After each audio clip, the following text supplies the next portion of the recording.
Good evening to our viewers. You are watching Tradition Company's Hockey Night in Minnesota, streaming live on the KARE 11 apps, KARE11.com, and mnhockey.tv. We have a good one tonight for you between the visitors, the Duluth Denfeld Hunters, and the Gentry Academy Stars. Ice resurfacing going on at the moment, but we'll be coming up live here with our opening. Just want to let you know we could get started a little bit earlier than 7 p.m. tonight. Not totally sure. But you are watching Tradition Company's Hockey Night in Minnesota. We got a good one coming up. The Duluth Denfeld Hunters and the Gentry Academy Stars. Thank you for watching.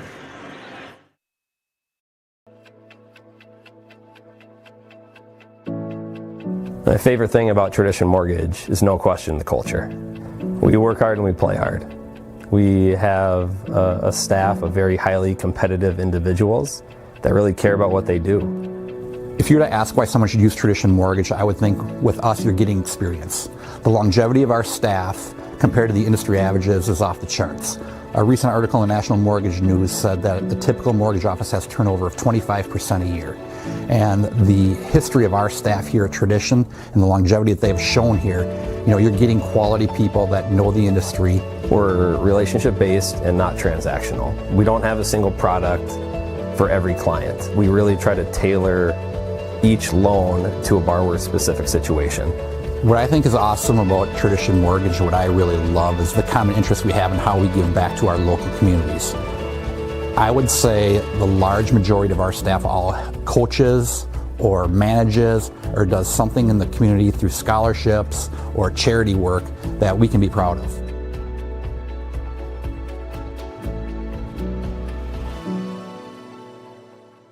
I always like to call myself a sports storyteller. My philosophy for doing sports is to be thorough. I like to go behind the helmet. I love to talk to athletes and hear their stories. Catch me every weeknight at 10 on KARE 11. From sunshine to rainstorms and thunder, even snow. No matter what comes your way, when you think of weather, think of Bell. Chief Meteorologist Belinda Jensen, weeknights at 10 on KARE 11.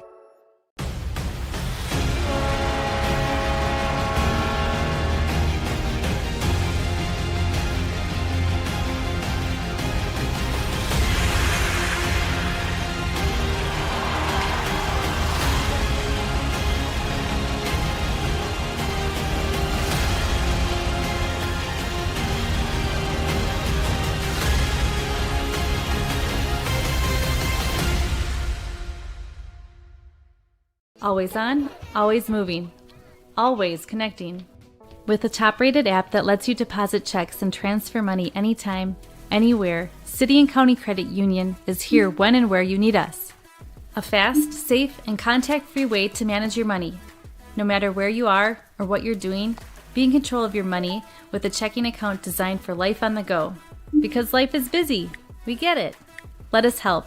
Visit City and County Credit Union to get started. Insured by NCUA.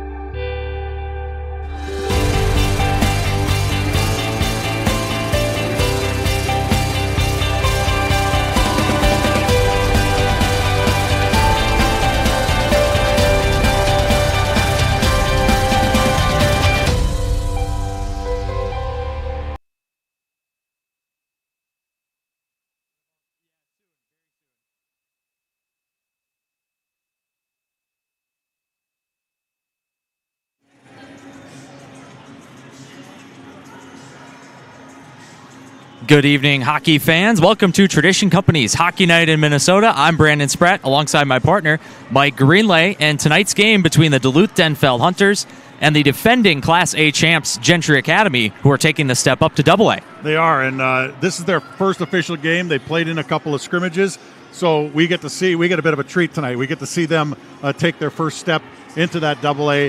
But last year they outscored opponents 166-20, so they're going to probably try and use some of that offensive power to transition into that AA.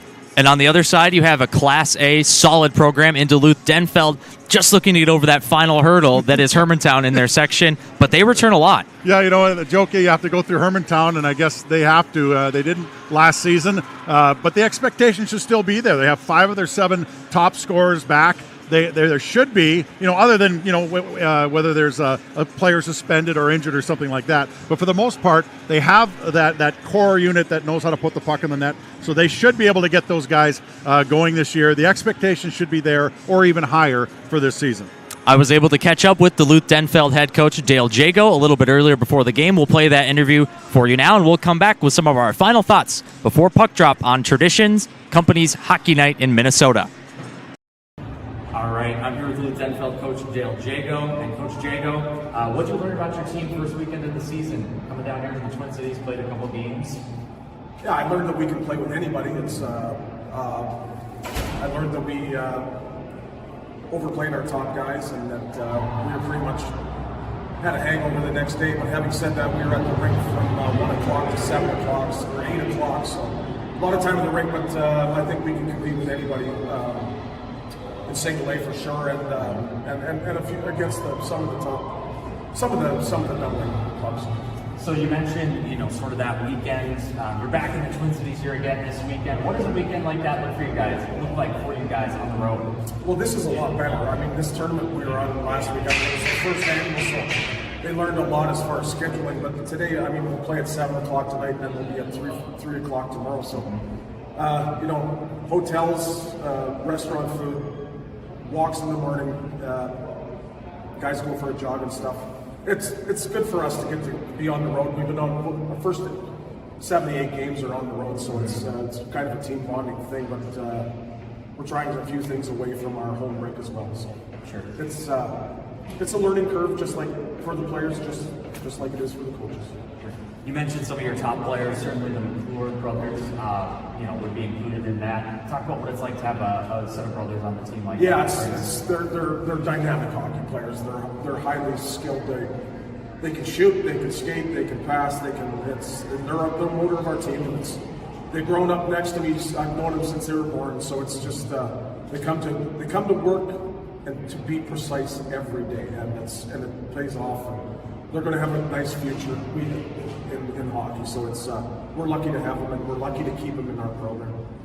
You mentioned competing with some of the top programs in single A. Obviously, Gentry's not in single A anymore. They are the defending state champs. What do you expect from them tonight? Yeah, it's these academies that are popping up. They're getting good players, and they're coming from all over the country. So, it's going to be a good test for us. I don't know where they're at, or they're unknown to me. I think we all know. I think the best team in the North in 7A was from the North last year. I think so. It'll be a good test for us. We're excited, and we're excited to play on TV. We're excited for the kids to play on TV. It's going to be fun. Thanks, Coach. Coach Jago of Duluth Denfeld. We'll be back after the break.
we've had the anthems and starting lineups. We're just about set for this one between Denfeld and Gentry Academy.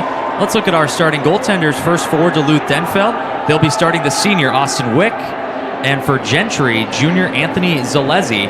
Zalesi has some big shoes to fill, replacing Alex Timmons, who backstopped them to an undefeated season a year ago.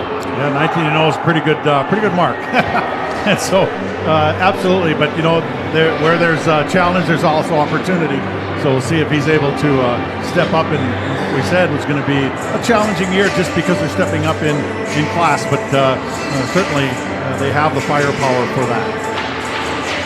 So Gentry comes out, top line, Westberg, Reese Shaw, and Brendan Hammer. A couple experienced players on that top unit from the state championship team. And Denfeld has the McClure brothers, Connor McClure, Cooper McClure. They'll play with Caden Postal on the top line. And we are set for hockey. Tradition Company's Hockey Night in Minnesota is underway. Denfeld controls the faceoff. Bangs around at neutral. Bloomquist plays it across to Brady McGinn. McGinn dumps it in, and Zalesi gets his first touch on it. Clears it out to the half wall. That's held in. Now Gentry skates through neutral. This is Westberg. Berg tries to take it around Brady McGinn into the corner. It's cleared out to neutral. Gentry goes D to D. This is Nolan Highland. Highland will dump it in. This is toward goal, and Austin Wick will cover. Well, these teams do have a couple of players that are significant that are not in the lineup. For Duluth Denfeld, Simon Davidson, senior, he's suspended, so he will not be in this game. Yeah, Denfeld was in the Twin Cities last weekend playing in a tournament. So they're on their third game of the season as a backhand chance comes in. Blocker save made by Wick. And Austin Wick was a very busy goaltender in that. We have an early goal as Gentry takes the early lead. This is Max von Klinggraf with the goal. Sure, the trainer's happy that they don't have to put the names on the back of the jerseys, so that one would go from elbow to elbow. Right off the face-off here, just a very good play. And they get it started early.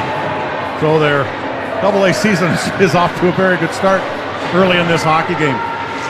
Gentry wasting no time getting on the board first. Less than a minute in, and von Klinggraf skated all the way over to the opposite end to his student section. So great to see the fans back in the stands after last season.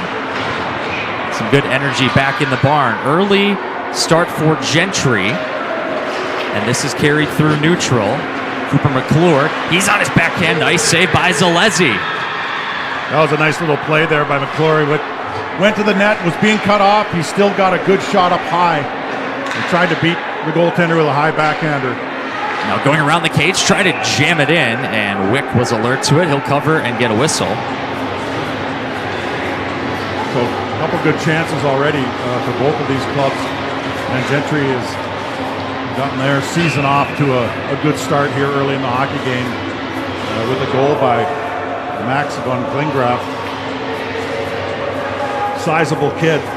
He looks big out there too, but a 6'4", just under a couple 100 pounds, and he looks like he's a kid who plays big as well. Big hit down in the corner. Gentry plays it toward the slot. It's cleared out of there by Braden Erickson, sophomore defenseman. They go cross ice now in the middle. Chance backhand. Oh, and it's put just wide. Good look for Eli Bailey. Dominic Brennan, a senior defenseman for Denfeld. Nice play there. He played the body, let the goaltender face whatever shot might have come. Ended up pushing him right off the puck. You got to be physical in front of your own net, and Brennan didn't get caught fishing with the poke check. He went there with straight shoulder, made a good play. Face off outside the Denfeld end here after the puck was played with a high stick. Top line out there for the Hunters. A record of 1-1. They split the opening weekend. Lost to Champlin Park last Saturday. They'll play another game here in the Twin Cities tomorrow as well against Eastridge. So making the most out of the trips down I-35. Gentry gains the offensive line here. Try to go the long way around. This is Ryder Betzel, the freshman. Out there standing all of 5'4". transitioning back the other way. Tried the long pass right side for Postal. Hunters off for a change. Gentry through their own end, misfires on the pass, and this will go for icing.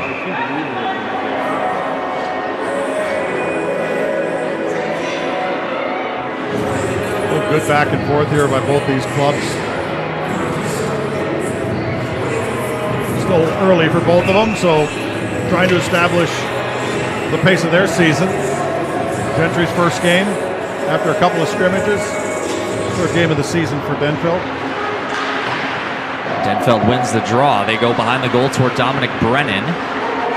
Brennan, I noticed, was on the wing on that face-off, so getting a little bit creative there. Brennan listed as a defender.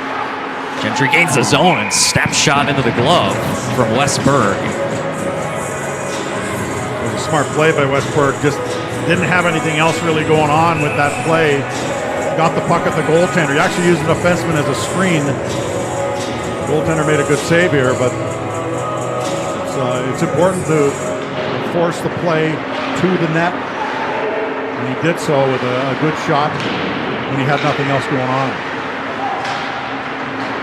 Tie up for the puck at the half wall. Reese Shaw comes away with it. Now it's chipped out to neutral. Denfeld has a 2-on-1 at the blue line. Moving in, shot, and a save by Zalezi. Shot in from Andy Larson, the junior, who centers that second line. Nice little 2-on-1 there.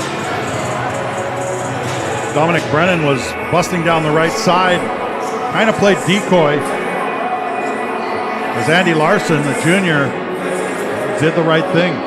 Didn't try and force a pass through the defender, and he got a good shot on goal. And another shot comes in from the point, this time from Braden Erickson. A lot of rubber going toward the net for both squads early in this one. Clearly both coaches have said, listen, it's early in the season. We're not ready for fancy plays. We're not ready for touch passes and one-timers as much as you think you are. So get pucks at the net. Make these goaltenders spit up some rebounds. They haven't, but that's the idea. Gentry out at neutral. Pass cut off there. Nice play by Braden Erickson. Hunters off for a change. Gentry regrouping in their own end. That's Nathan Ricky looking to start the play. Fires a nice pass offensive zone. Big hit there by Dominic Brennan. Chipped out to neutral by the Hunters. Nice move by Ricky. He glides around another one as well. Tries the toe drag, but eventually is cut off by Brennan, who chips out to neutral. Well, I'll tell you one thing. What are we, 7 minutes into this hockey game, and every shift that Brennan's out there, you're saying his name. I mean, he's playing a significant role already in this game. Defensively, physically.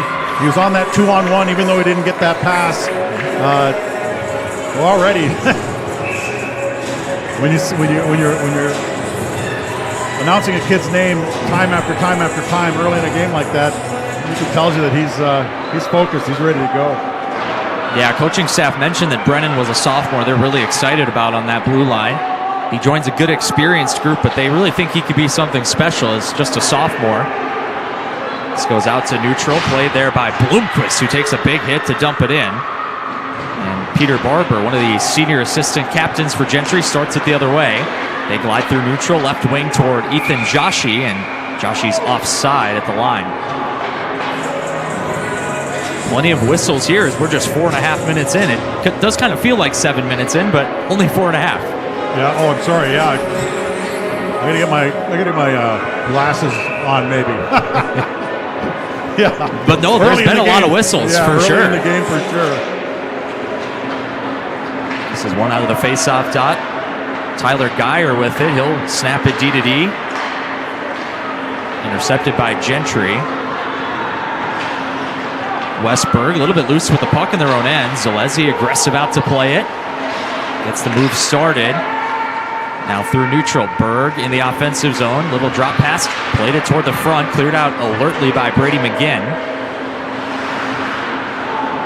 Spinning away from pressure there. That was Whitaker Hart, junior winger. Hart looks to chip it out. Diving attempt, and now it eventually will go out to neutral. Not quite yet. Brady McGinn will spin back. McGinn's pass intercepted. Chance for the Stars. Onto the backhand. They score! Reese Shaw on the backhand. And the Stars lead 2-0.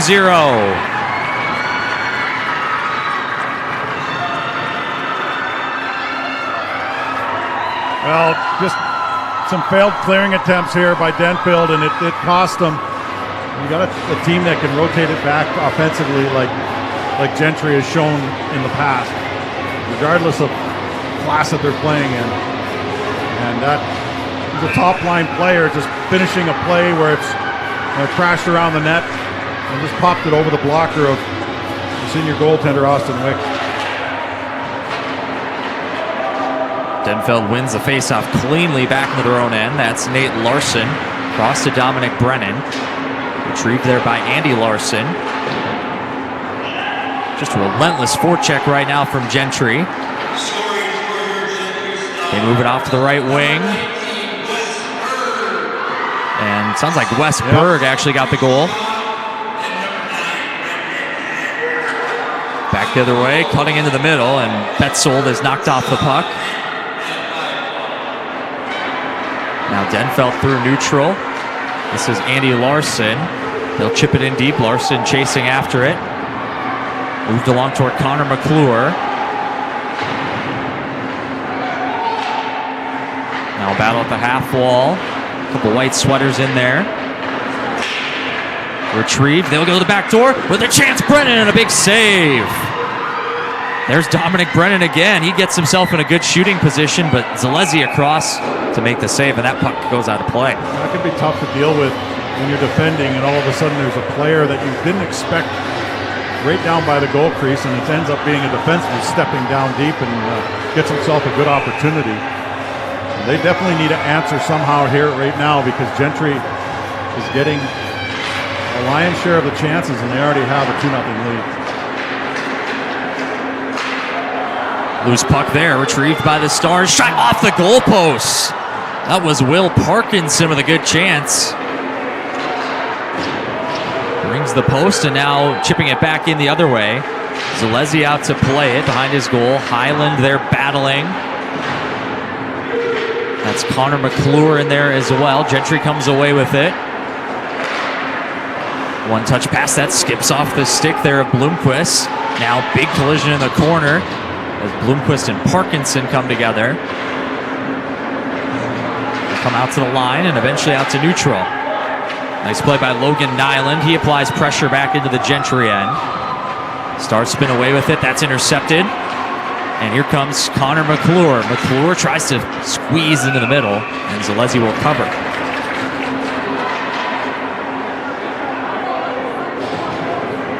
Well, we've seen what offensively Gentry can do early in this game, but they haven't given up too much defensively either. Whatever they have, Zalesi has been there to make the save, and he looks pretty poised back there. And you mentioned that he's got big shoes to fill, but he looks pretty poised right now.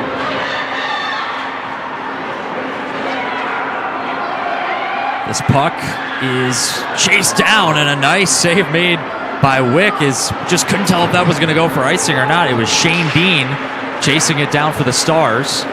Now intercepted out of a dangerous area by Caden Postal. Hunters move it left wing. Connor McClure, they're 2-on-2 at the blue line. McClure tries to square it. Pass was behind. Now battling, coming away with the puck is Cooper McClure momentarily. Stars go D to D. That's Ricky. That's intercepted. Into the middle. Chance. Big glove save. As Cooper McClure had a chance from pretty much the circles there right in the middle of the ice. And again, when you transition or try to transition the puck out of the zone and you turn it over, which is what Gentry did right there, that puck ends up on the stick of someone in the slot, especially a guy with the abilities that Cooper McClure has. That typically spells goal, but again, another very good, very poised save by Zalesi, as he not only stops it, but gives up no rebound. Stars offside at the line as they look to transition quickly through the middle. Top line out there with Wes Berg, who scored the most recent goal. That's one thing that takes a little getting used to early in the season, and that is managing the blue lines. I mean, especially the offensive blue line. You want to send your line mates in with speed. A lot of times your timing's not just there. We've seen a couple of offsides in this game already because of that. This is Reese Shaw, tries the drop pass toward Hammer. And that's off a skate. It'll come out to neutral momentarily. Gentry comes again. Hammer takes a little bit of a bump to dump it in. This is Nate Larson behind his goal.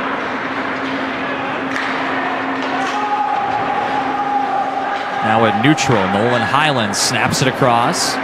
Reese Shaw, or rather Hemmer, and here could be a breakaway, but it just skipped over the stick of Logan Nyland. Almost caught Gentry on a bad line change there, and a bobbled puck. Otherwise, as you mentioned, a breakaway, and that's just a missed opportunity by Denfeld not to connect with that pass. Icing's waved off there. This is Peter Barber. Moves it across toward Geyer. Now spinning back with it behind his own goal. Parkinson. Barber spins under some pressure. As Gentry just plays keep away here. Now they'll look to go the other way. Left side. Into the zone. Now cutting into the middle. Space closed down though, but it's still on the stick of Gentry. Into the opposite corner. Now they'll go behind the goal. Top of the slot, and a shot goes high and wide. That was Caden Millis, senior assistant captain. Now Barber drop pass, top of the circle. Oh, it was spilled, but I think we got a whistle, and indeed we did.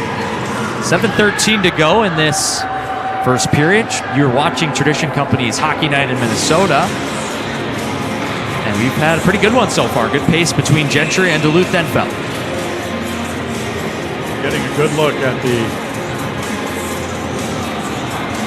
Class A champions from last year, Gentry Academy Stars. And you can see why they were able to dominate so heavily last season. Their control of the puck is pretty impressive. It's knocked away by Braden Erickson. Edged off there at the half wall by McClure, but it's still with Gentry. They'll dump it in. Retrieving it here is John Bloomquist. Heavy on the forecheck again. Whitaker Hart trying to tie up on the end wall. Coming away with it is Reese Shaw. Drops it back to Shaw. He flips it off to the right wing. Snaps a shot in high on Wick, and he'll cover, or squeeze it rather, for the save. Gentry moving the puck in the zone in waves. Every line that comes out seems to have the same idea. Make a quick little kick out to the wing, get it over the blue line, whether it's a little drop pass or not, but it's definitely pucks getting to that net and getting at least a face-off in the offensive zone. Denfeld able to clear the zone here. This is Gabe Anderson. He plays it off toward the left side for Ethan Joshi.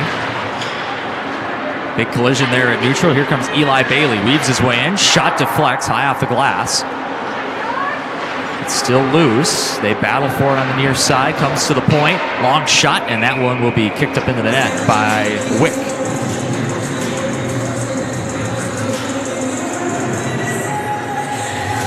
You mentioned Gentry moving to Double-A this year. They'll be in the section with some traditional powers like Hill Murray.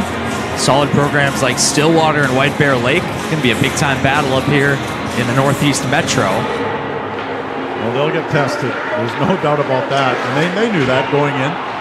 They certainly feel like they're ready. Gentry playing an independent schedule as well. They won't see a ton of Double-A teams in the regular season, which will make things interesting come section seeding time, but that's a long ways off. We got a lot of hockey to go until those decisions have to be made. John Bloomquist to retrieve for the Hunters. They try to play it out left side. That one rolls on top of the dasher. Shot off the end wall. Stars look to cycle it. And it comes to the top of the circle. A shot. I think that might have deflected on the way through from Peter Barber. Good shift here by Gentry. And now Denfeld looking to transition. This is Connor McClure. He sends it around. Whitaker Hart there for it. And it's back with the Stars. Dumped in. Played with a stick by Zalezi. They go D to D. Patiently looking to start up the play. It's intercepted though. Chance for the Hunters. Deflected on the way through from Connor McClure. Now comes out toward the blue paint. Dealt with and sent back the other way, and this one will go for icing.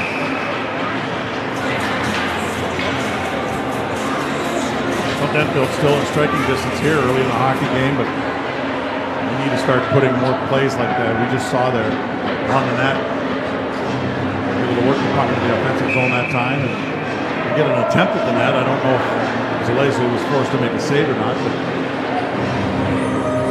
showing some better signs here than the last few minutes where it was all Gentry.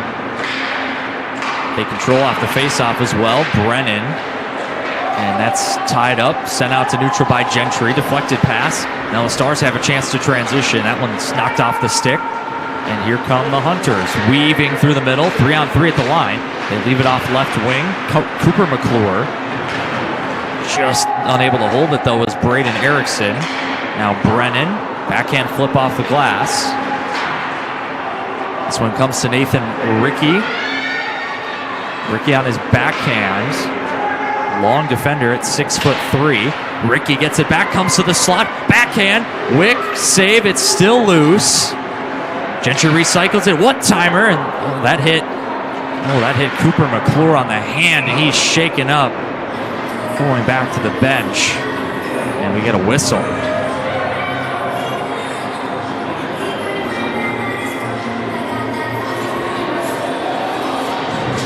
That one looks painful for number 8. Hopefully he'll be able to shake that one off. Couldn't really tell how he took that one, but he had his hand palm open towards the puck. It's something that guys instinctively do, and it's a mistake almost every time. That's a save by Wick on a hard shot. And from the high slot, they battle in the corner now. Looking to dig it out of there. Someone goes tumbling. And they still can't clear. This is with the Stars. Comes into the corner toward Westberg.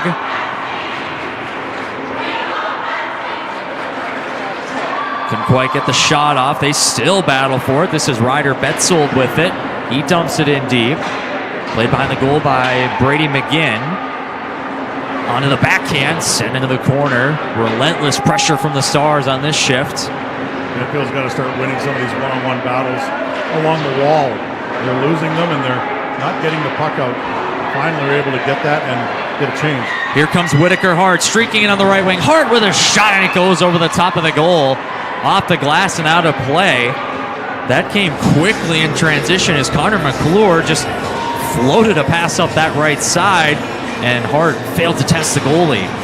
Well, it looked like he wasn't able to corral the puck very easily, and by the time he was able to get any kind of an attempt at the net, he was being closed off by a couple of Gentry defenders. And of course, Zalesny, the goaltender, continues to challenge aggressively. Good stick there by John Bloomquist. Knocks it off the stick temporarily. Stars get it back at the circle. This one comes to the point. Long shot, didn't get all the way through. Tied up, and another good stick in there by Dominic Brennan. He broke up what could have been a good scoring chance. Now has it knocked off his stick by his opposite number 44. That was Ethan Joshi. Now they tie up near side. 44s are tied up in front of the penalty box. A great back check. Another young player. Hammered off the boards. Back to the Stars. Under 2 to play here in this first period. Gentry with a couple early tallies. Trying to go the long way around. Goaltender gets the stick down. Still can't quite clear the zone. Into the middle. Brennan does a great job again to just get a stick in there. Now it comes to the side of the goal with a chance. Oh, off the goal post. Oh, it's a goal. Yeah. And I think it was Reese Shaw that time. That was in and out in a flash. And Reese Shaw, the junior, gets his first of the season, centering that top line.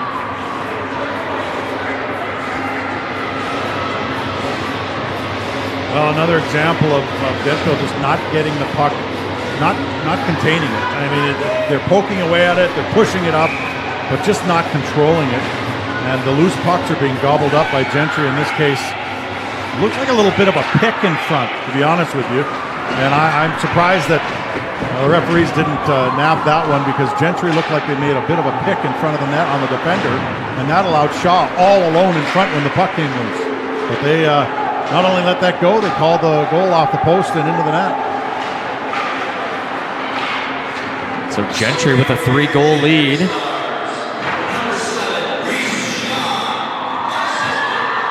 And Reshaw gets the goal. I'm glad he did after I identified him earlier, thinking he had scored. He gets one here. You were just projecting. That's right.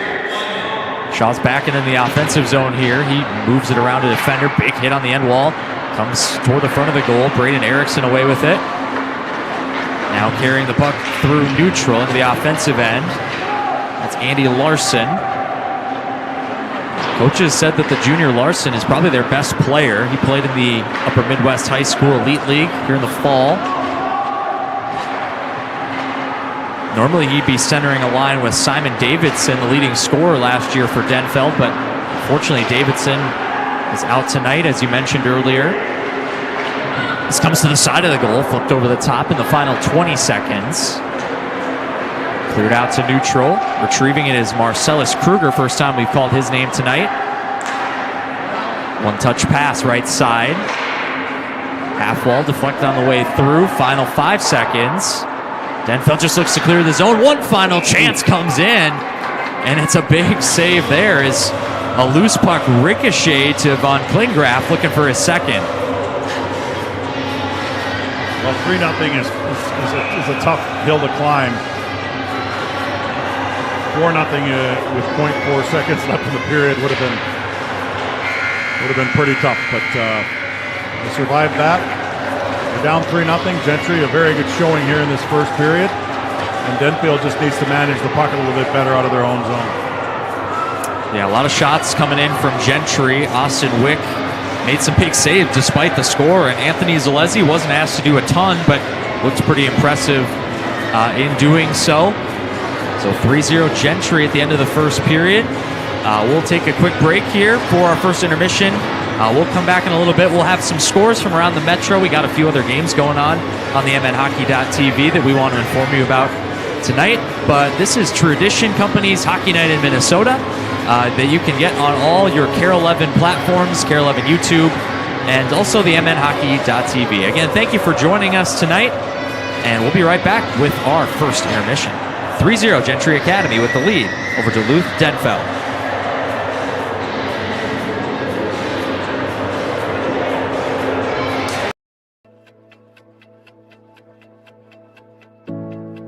My favorite thing about Tradition Mortgage is no question the culture. We work hard and we play hard. We have a staff of very highly competitive individuals that really care about what they do. If you were to ask why someone should use Tradition Mortgage, I would think with us you're getting experience. The longevity of our staff compared to the industry averages is off the charts. A recent article in National Mortgage News said that the typical mortgage office has turnover of 25% a year. And the history of our staff here at Tradition and the longevity that they've shown here, you're getting quality people that know the industry. We're relationship based and not transactional. We don't have a single product for every client. We really try to tailor each loan to a borrower's specific situation. What I think is awesome about Tradition Mortgage, what I really love, is the common interest we have in how we give back to our local communities. I would say the large majority of our staff all coaches or manages or does something in the community through scholarships or charity work that we can be proud of.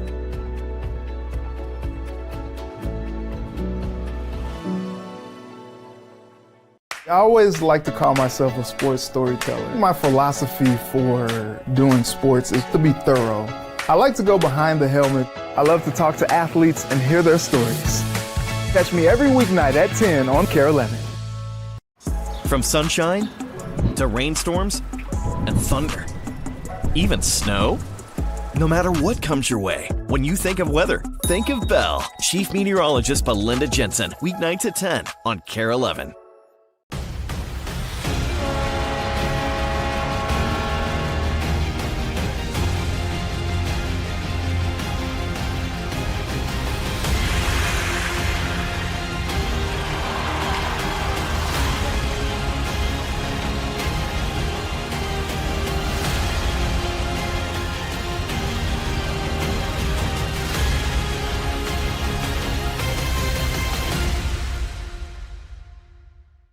Always on, always moving, always connecting.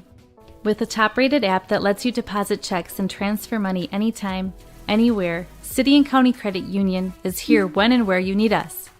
A fast, safe, and contact-free way to manage your money. No matter where you are or what you're doing, be in control of your money with a checking account designed for life on the go. Because life is busy. We get it. Let us help. Visit City and County Credit Union to get started. Insured by NCUA.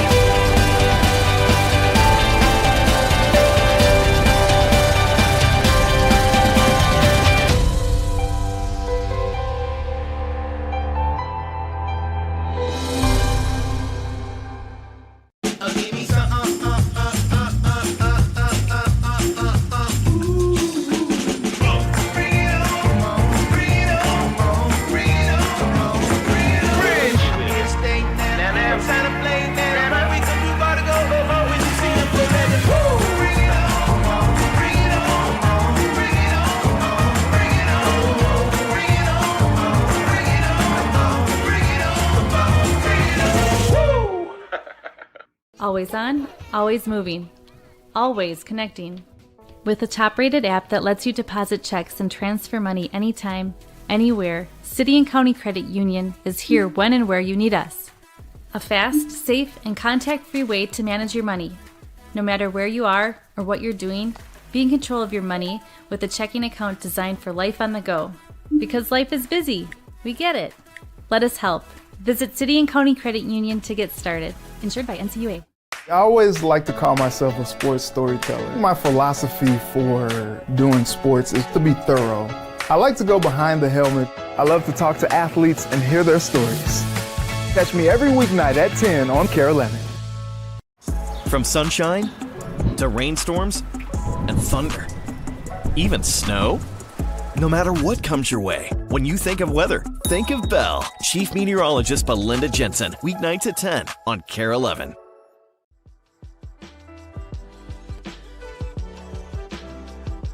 The history of Tradition Capital Bank goes back to 2005. There were a couple different companies in existence already, Tradition Mortgage and Tradition Wealth Management. And I had known Eric Hendrickson, the president of Tradition Mortgage. Another gentleman by the name of Reed Evenson knew a gentleman by the name of Tip Ennebeck and said, hey, how cool would it be to start a bank someday to really serve our clients, not only on the mortgage side of things, not only on the wealth management side of the business, but to have a bank that can serve all their needs. And so we literally, with a group of investors back in 2005, $10 million of capital, started Tradition Capital Bank. Since 2005, we've grown every year, year over year, just taking care of clients through relationships. We're all about relationships at Tradition, and we want to take care of our clients well. We started with $10 million in capital, and 15 years later, coming into our 15th year of business, we are now an $850 million bank that has a business banking division that serves small business clients. We have a private banking division that serves clients individually. And we also have a construction development and mortgage business that works nicely with our other companies, providing housing to thousands of people year over year. At Tradition, we're a high-touch, high-tech bank. And what I mean by that is we have one-on-one relationships with all of our clients. When you walk in, we know you by name.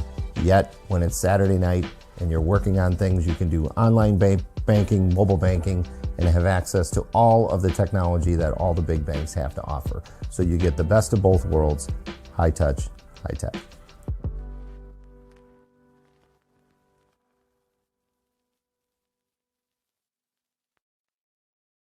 Always on, always moving, always connecting.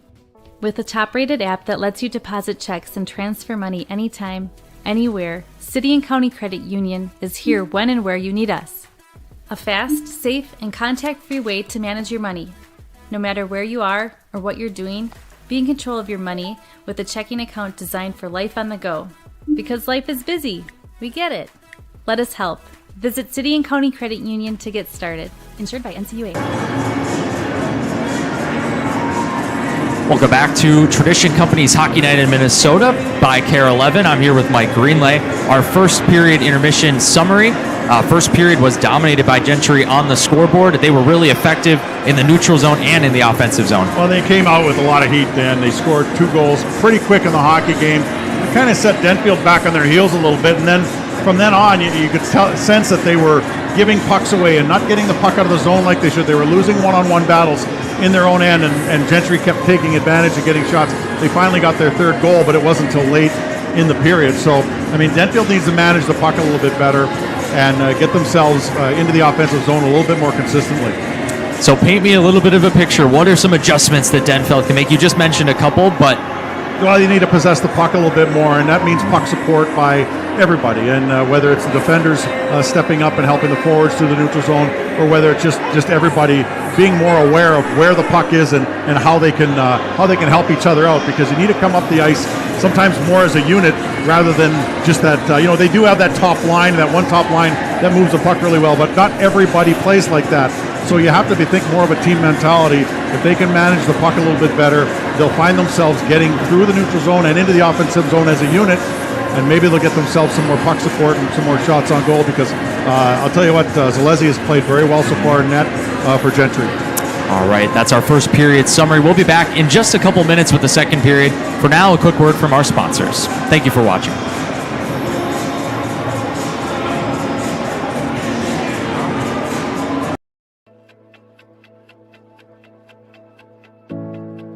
My favorite thing about Tradition Mortgage is no question the culture. We work hard and we play hard. We have a staff of very highly competitive individuals that really care about what they do.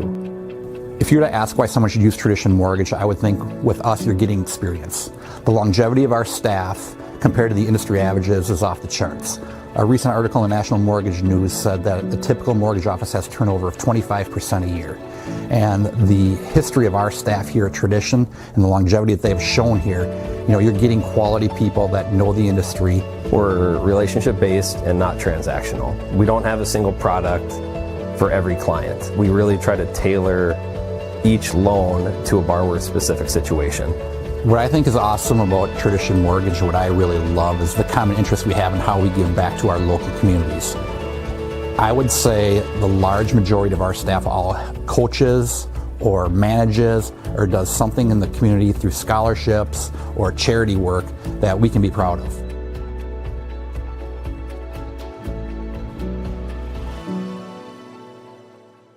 I always like to call myself a sports storyteller. My philosophy for doing sports is to be thorough. I like to go behind the helmet. I love to talk to athletes and hear their stories. Catch me every weeknight at 10 on KARE 11.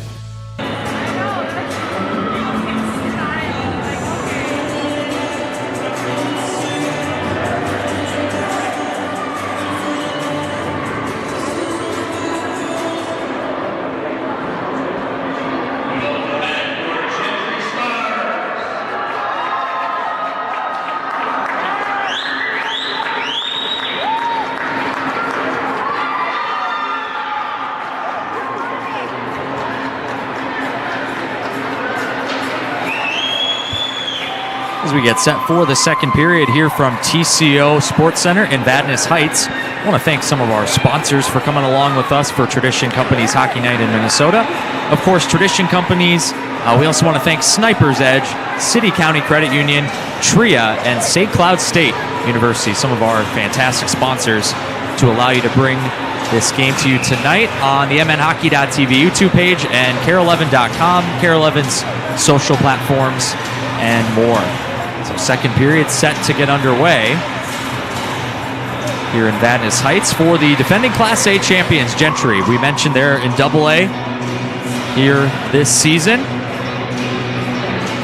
Impressive first 20 minutes for them stepping into AA hockey. And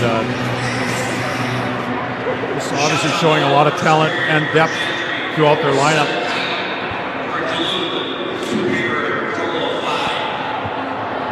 So shots on goal unofficially in the first period. 17-5 is what we heard. 17-5 in favor of Gentry in the first period. That sort of backs up the eye test, if you will.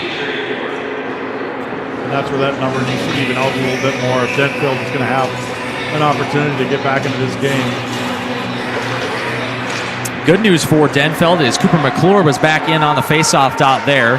We saw him leave in some pain late in the first period after blocking a shot, but good to see him back out there. Nice pass through neutral. This is Brendan Hammer. Leaves it left wing. Spinning back with it is Reese Shaw. That comes into the middle. Now toward the top of the circle. Long shot. Rebound. And it's off the outside of the goal. Good early chances. They try the one-touch pass toward the slot. Still loose. Now Shaw. That one comes through the blue paint and pushed wide. And as the net comes off, it's Austin Wick pouncing on the puck as we get our first whistle. A couple of extra pokes at the puck there, and so Cooper McClure takes a couple extra shots at one of the Gentry forwards who was looking for a rebound. Goaltender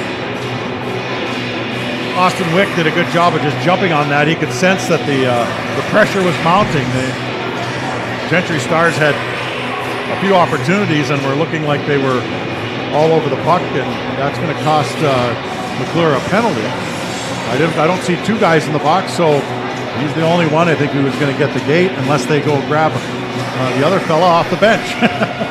There is a conversation down at the bench in front of us. I'm sure they're going to grab him. Okay. They're saying, I think they are at least. Yeah, it looks like it. So they're going to send Brendan Hammer as well. Okay, because that's who McClure went after. And where's that? Oh, it's actually, I think that's Berg. Excuse me, it's Berg. Wes Berg. Yep. So he went after him behind the net there, and so they'll give them both a couple here and have them, take a little time out. A little bit of a breather there. We'll still skate 5-on-5 after the coincidental minors. First penalties of the game. I was almost ready to say that we went the whole period without a penalty, and then we get some coincidentals here to start the second. No power play, though. And here comes a nice move through the zone. In on goal, and Zalesi. There's a hooking call there for sure. Because he had broken in there all alone, and he draws the penalty, and maybe a good penalty to take, but that's definitely going to cost Gentry a couple minutes here. Yeah, boy, they showed a lot of speed right there. That was Andy Larson, who really broke through the middle of the ice and got around the defender, only to be hooked right as he was about to shoot that. Yeah, very nice one-touch passing through the middle of the ice there. So now Denfeld is on the power play just over a minute into this period.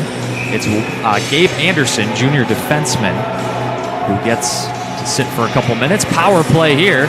First of the game for either team. And it's for the Denfeld Hunters, the visitors. And that's knocked away. Could be a breakaway here. Caden Millis in on goal. Millis and a save made by Wick. Well, Gentry won't be denied apparently, even when they're shorthanded. This is Andy Larson. He weaves his way into the offensive zone. Now back to the point. They'll go back to Larson. Up top for McGinn. Moves it now toward the corner. They'll go back up top. McGinn's shot deflected on the way through, and that'll go up into the net out of play.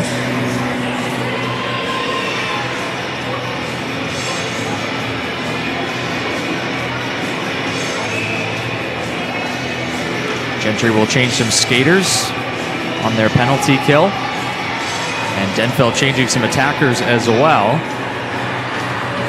Caden Postal into the face-off dot. It's a tie up there. Gentry comes away with it, and they'll hammer it off the glass. Send it 200 feet. Austin Wick will play it. He comes under some pressure, spins it back to Andy Larson. Larson through neutral, now into the middle, and teammate kind of got in the way, and they'll turn it over, and banked off the boards, back the other way. Another chance for Gentry shorthanded. And does Wick have it? He must. He does, and he'll move it. We'll keep going. That was Brendan Hammer who had a chance shorthanded. There's only been 2 shots on this Denfeld power play. Both of them have come off Gentry sticks on breakaways. This is Hemmer with the third, and that one sneaks in. They score. Hemmer with the initial shot. I think it was going to go in, but Shane Dean made sure as he put it across the line. Shorthanded goal, Gentry, who leads 4-0. That's a killer for Denfeld. I mean, they had to look at that power play as an opportunity to get back into this game, and instead gave up 2 breakaways, another shot that squeaked through, and a 4-0 lead. And they have it off the faceoff again as well. This is Ethan Joshi, the senior. He makes a nice move, knocked away from his stick, but Denfeld will just look to regroup. They only have about 25 seconds remaining on the power play. Now Reese Shaw from a tight angle, tries to center it across, and now Denfeld has some numbers here. They're 2-on-2 at the line. Knocked off the stick nicely, though, by Peter Barber, who will clear. John Bloomquist sets up behind his own goal. That will do it for the Gentry power, or rather the Denfeld power play. Gentry leads 4-0. They go right wing, gaining the zone here. This is Shaw. His pass misfired. They hold in at the point. Long shot is tipped. Now Bloomquist. This will go all the way down, and it will be icing.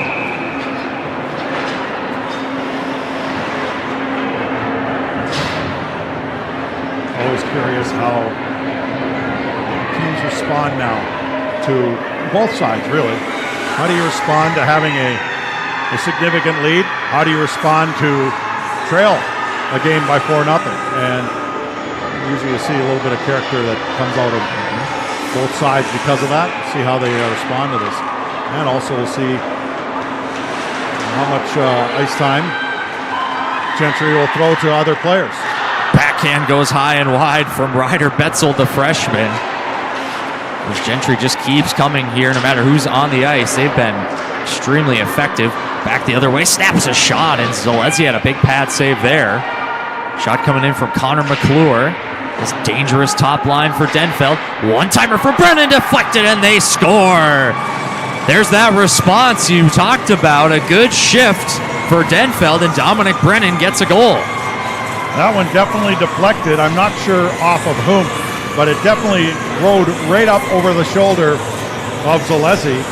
So we'll see if Brennan does get credit for it, but he did shoot it.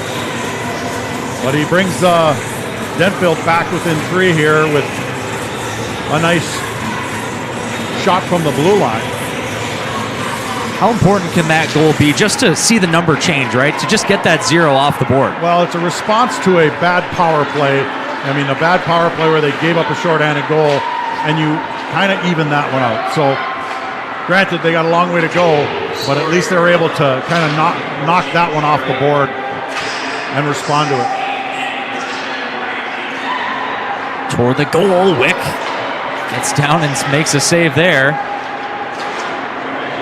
Now comes the high slot, getting just a piece of it. Caden Millis snapping a shot off, and that one might have found the corner if not for getting a piece of it there for Wick.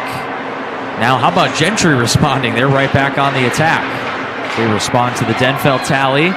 Battle in the corner. Brennan ties up for the Hunters. They'll move it along. One-timer, they score. It's Caden Millis. He's been close a few times. And a beautiful one-time feed from Von Klinkgrath to Millis. And that's a response right back by the Stars. Well, quite a bit more of the same here as Denfeld once again gives up too many loose pucks in their own zone. I mean, just coughing up pucks or loose pucks in areas where, you know, a guy can spin around like that and fire one over the shoulder of the goaltender. Now 5-1, now 4-goal deficit again.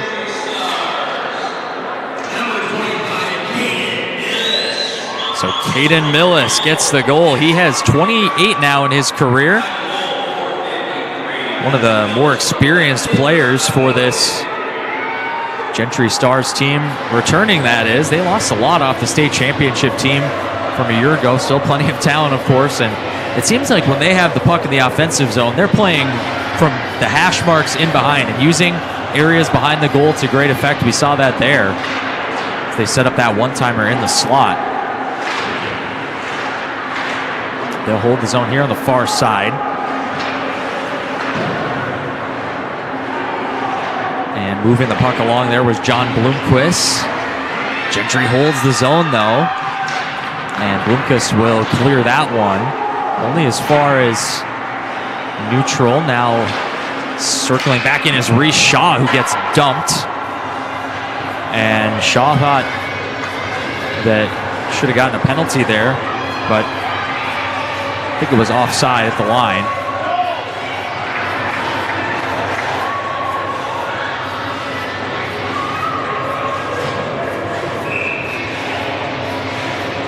So face-off just outside the Duluth Denfeld end. They'll make a late change with the forwards. McClure and Bailey tie up. One back by Denfeld. Bloomquist will bang it off the wall and dump it in. Icing waved off. Zalezi will move it along to the far side. Big hit coming in there from Cooper McClure. One-on-one on Bloomquist. They try the wraparound. It's loose. They score again. Loose puck banged home. I think that was Peter Barber getting up in the play, the defenseman, and it is senior Peter Barber, 6'1".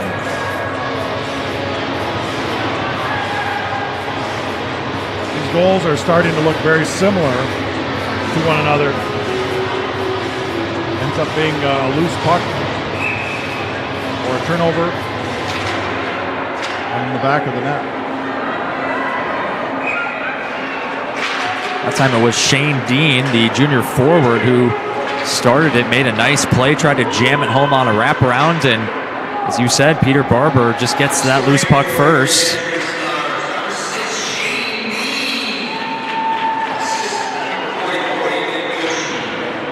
And there's another loose puck, could be a 2-on-1. Backhand, and save made by Wick, as Brendan Hammer, I think, went for the one-handed finish there. Austin Wick's going to feel shell-shocked here because it's just a wave after wave in front of him. 17 shots in the first period, and we're looking like we're trending towards that here in the second. And Wick faced a lot of shots last weekend as well. He saw 63 in 2 games for the Hunters. Going to see another load here tonight. They have another game tomorrow taking on Eastridge. As that's intercepted at the blue line, held in, shot deflected into the corner. They reached the halfway mark of this game yet, and Gentry picking up right where they left off last year. Scores like this were pretty common in their 19-0 undefeated season run to a state title.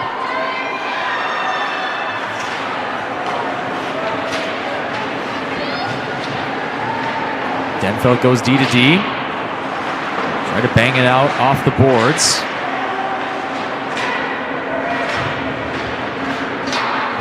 Couple maroon sweaters, couple white sweaters in there as well. It eventually comes loose to a Gentry skater trying to make a move toward the front. Poke checked away by Wick. He can only clear it as far as center ice. Tyler Geyer with it. Geyer loops his way into the offensive end. From a sharp angle, that's saved by Wick. Now to the front, loose puck, Bloomquist. Zone still held. Now loose in the slot, backhand out of there. And Zalezi's going to come way out to the top of his circle to play it. He looks to start the break himself. And they have some numbers here. Denfeld on a change. Toward the back post, they score. How easy was that? Von Klinkroff gets his second goal of the game. But how about the goaltender, Zalezi, there? I think that could have gone for icing, but he said none of that. Looked to start the break himself, and leads to a goal. I think he'll get an assist. He should. What he recognized is Denfeld having to make a line change. and they desperately needed one. They're in their zone the whole time. And when he saw the whole crew headed towards the bench, he made the headman play, and then only one defender was left. It ended up being something like a 3 or 4 on 1, and that's why the goal looked so easy. And it's 7-1 now, and timeout called by Denfeld to kind of help these guys regroup a little bit. That was a tough sequence there for the Hunters. It just, sometimes when you're on the back foot, it just seems like no bounces are going your way, right? A couple times that shift, they try to clear the puck, it just hits off a shoulder. Just what can you do to stop this momentum? But they'll try here and call a timeout and see if they can come out with some energy here. But Gentry, 3 goals in a row since Denfeld got one back. Well, defending will take more energy out of you than playing offense. And so that's why you always want to have that puck in the offensive zone. Even if you're not getting chances necessarily, it's an easier way to play. And when you're defending, you're circling, you're always moving, and your goaltender's got a ton of crouch time to worry about. And that's what happened there. They just got so tired they weren't able to clear the puck. And when they finally did try and make a line change, well, it was Leslie, the goaltender for Gentry, moved the puck up the ice, and it ended up being an odd man rush and a goal. And here comes Denfeld. Shot from a tight angle. Zalesi poked out of there. Zalesi with another save on Brennan, who was going for his second goal. So Denfeld with a good response there. They had a quick 2-on-1 with Andy Larson. Dominic Brennan trying to follow the play. Here comes Gentry. Snaps a shot off the pad. That was Brendan Hammer, who's been effective tonight, playing on a top line with a couple veterans. Hammer in his first varsity game has not looked out of place whatsoever. Spinning in behind. Try to jam it on the wraparound. Gentry will transition here. Dumps behind the play. Brennan's going to get a penalty there. Kind of submarined one of the Gentry players. Ended up being Reese Shaw. Yeah, pretty easy interference call for the official trailing the play there. I'm sure you don't have to do more than that to upend a guy like Reese Shaw. He has 4 older brothers. When you're the fifth brother, you're either really tough or really, really cagey, or both. Well, he looked a little cagey there, didn't he? John back with Brennan. They shared some chirping back and forth there. So a clear there early. This is Gentry Academy's first power play of the season. We're just past the halfway mark of the second period. Gliding into the offensive zone here. And now it's turned back to neutral. Nolan Highland will play it. Highland's back in his own end. Lays it off to Tyler Geyer. This is still Geyer as they look to wind it up. Here comes Ryder Betzold. Betzold, the freshman, gliding in. Takes into the corner. And he'll chip it toward the other side. This is Will Parkinson. And Denfeld clears it again. Geyer retrieves it back in his own end. 50 seconds gone on the power play. Pass across to Betzold. That's intercepted. Nice stick check, though. Wins it back for Gentry. Hammer, drop pass. Spinning with it here is Wes Berg. They go to the point. Highland comes back to Highland. He drags inside one defender. Will curl at the half wall. Out to the point. At the circle. Backhand shot and save made by Wick. That might have been deflected out front. I couldn't tell if Hammer maybe got just a little piece of it, but Wick will cover and get a whistle. Gentry still 40 seconds left on that Dominic Brennan interference call. So they're still working on a power play. They lead it 7-1. Gentry wins the faceoff, but getting to it first was, or rather Denfeld wins the faceoff, but Gentry gets there first. It's off a skate into the corner. Hammer will move it toward Reese Shaw. And cleared away. That's Cooper McClure. Chasing back after it the other way was Caden Postal. He'll try the long pass, chipped in there. And Wick will get on top of it, seeing the attacker closing in quickly. Yeah, if I'm Austin Wick, I'm covering everything. I mean, absolutely smothering every puck that I can legally get away with, because any momentum you can slow down from the Gentry Academy stars, the better.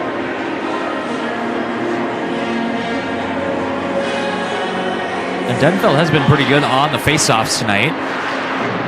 They win another one there, but again, Gentry gets possession. Big time battle out front. Moved into the middle, backhand, blocker saved by Wick. That was a nice set play on the drop pass. Back to full strength are the Hunters as Dominic Brennan out of the penalty box. Ooh, almost able to pick the pocket there. They sent a couple forwards high on the forecheck. Now Dominic Brennan will chase. 6 minutes to go here in the second period. Nice pass through neutral. That just rolls off the stick of Reese Shaw. Shaw's driven hard into the corner. Man, was he ever taken hard into the wall. And that one's deflected up into the net out of play. Shaw a little slow to get up as he was taken in hard by his opposite number 7, John Bloomquist. Well, they went shoulder to shoulder, and Reese Shaw lost his balance a little bit and went heavily with his right shoulder into the boards. He popped up pretty quick and made it to the bench, but he's got to shake that one off.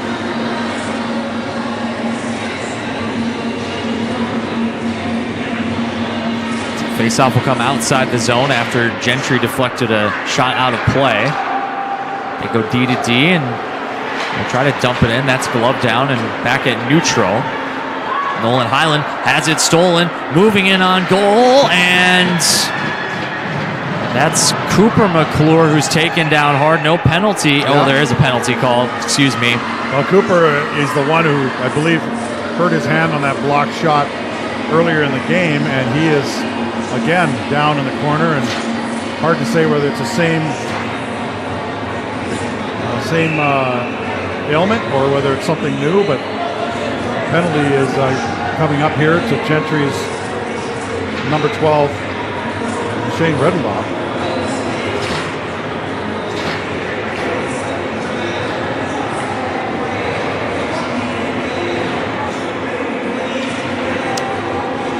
So Denfeld's back on the power play here.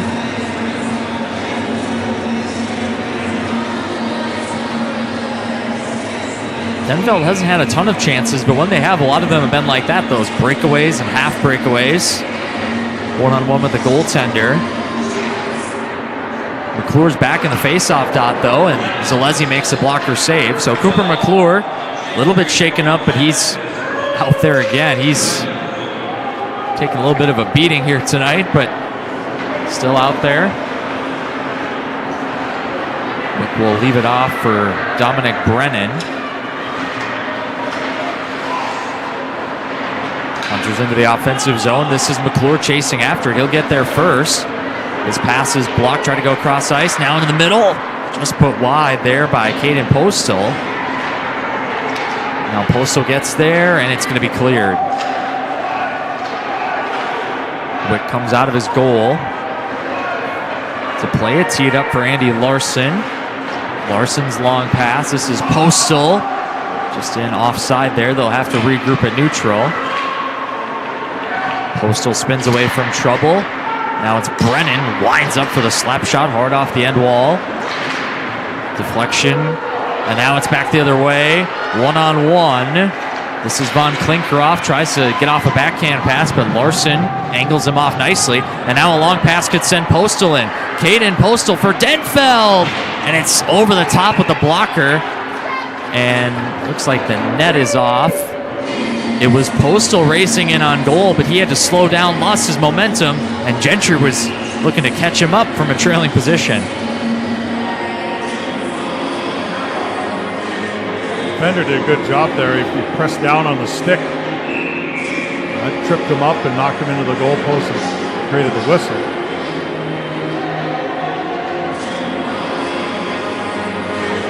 .41 seconds of power play to go here for Denfeld. They'll send Caden Postal into the face-off dot. Face-off left of Zalesi. It's won by the Hunters. Brennan goes back to the point. Now they have it at the half wall with McClure. Comes near side, back up top, one-timer. That's deflected, didn't get all the way through. Big one-timer from Andy Larson. Now regroups in his own end. McClure has it knocked off his stick, and we're going to get another penalty on Gentry, I believe, for tripping. So Cooper McClure draws another one, and this time it's Caden Millis going to the penalty box. Now, Denfeld hasn't made them pay for any infractions yet, and so therefore it doesn't appear to be that harmful to do so. We'll see if they're able to do something with a two-man advantage here. There'll be a brief 5-on-3 of 22 seconds for the Hunters, and then they'll go back to a one-man advantage. This comes to the point. Cooper McClure. McClure toward the circle. They try for the tip out front. It was close. Dominic Brennan, big body out front there. Now comes to Andy Larson. His shot deflects off a shin pad and out of play. Good block there by Geyer. Paid the price a little bit, but that's what you have to do when you're killing a penalty. Yeah, Geyer comes to the bench. He'll be replaced by Brendan Hammer out there. Gentry will be back to 5-on-4 shortly. So they get one player back. It's Nolan Highland, who's almost got in behind the defense there. Nice play by Andy Larson. And neutral, spins back with it. Intercepted in the middle. Larson will still hold the zone. Now in behind, Cooper McClure. Up top, plays catch with Larson. Larson walks down. This is Postal. Another block shot by Gentry. Comes in behind toward Dominic Brennan. Now Connor McClure, far side. Plays catch with Larson. Larson winds and fires, and I think Dominic Brennan tipped that one from right in front of the goaltender, but Zalesi up on top of his crease makes the save. He certainly hasn't given up a lot of freebies. That's very clear. Leslie's freezing on that puck, ending that play whenever he can. Under 3 to go here in the second period. 45 seconds of power play for Denfeld, who has to regroup here. This is Andy Larson. They turn it over. Snaps a shot that's high off the glass. Larson under some pressure. This power play unit, this 5 has been out there a long time for Denfeld. Kicked out by Wick on a dump in.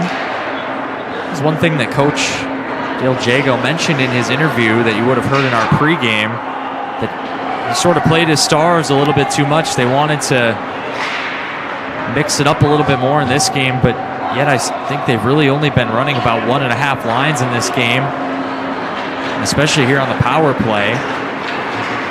As Gentry back to full strength. On the backhand, they try to go back door. They're almost connected. And Gentry will ice the puck here. Oh, it's going to be waved off last second. John Bloomquist under some pressure. He moves it right side.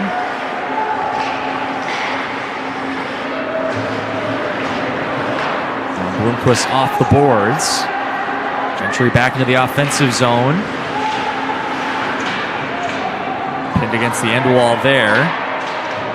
It's Nolan Highland getting in on the attack. Comes to the top of the circle, and it's pushed just wide. Big collision down in the corner.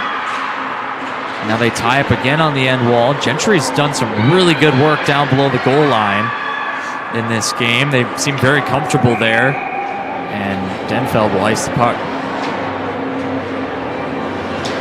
Well, it's been a lot of power play penalty kill in this second period. See if things kind of get back to normal a bit and play some even strength hockey for a while. There's only 55 seconds left, but it's been primarily a special teams second period. Long shot and a blocker save made by Wick. Now on the backhand, poke checked away. Now it's knocked down in front, played with a high stick. Trying to get it out of there. Now it's Gentry's turn, now that they're back to 5-on-5, and they're going to be, well, spoke a little too soon. We're back to power play here. This time it'll be the Stars, as Eli Bailey is tripped up.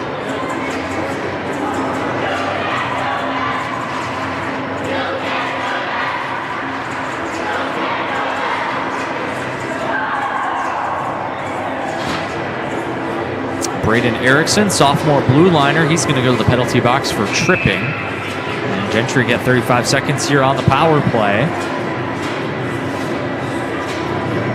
Failed to click on their first power play opportunity. This is their second.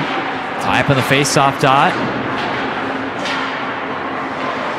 And that one will be out to neutral. 24 seconds in the period.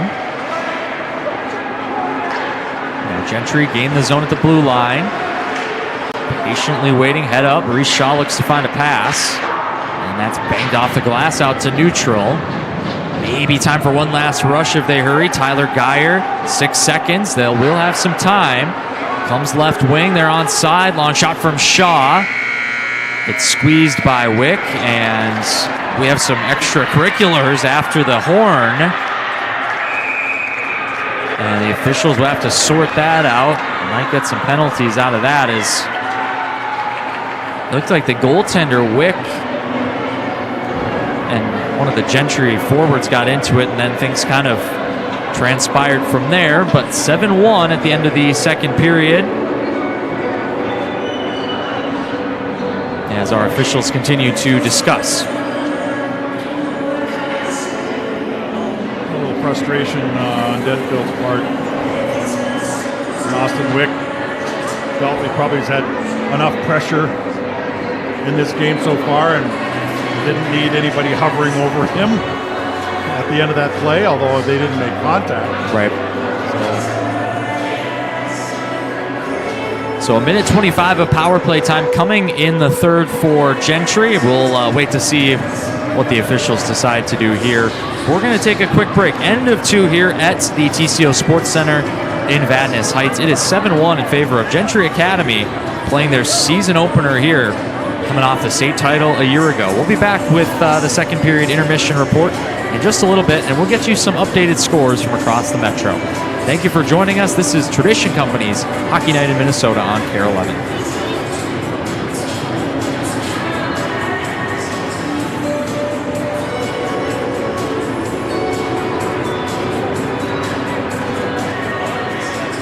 I always like to call myself a sports storyteller. My philosophy for doing sports is to be thorough.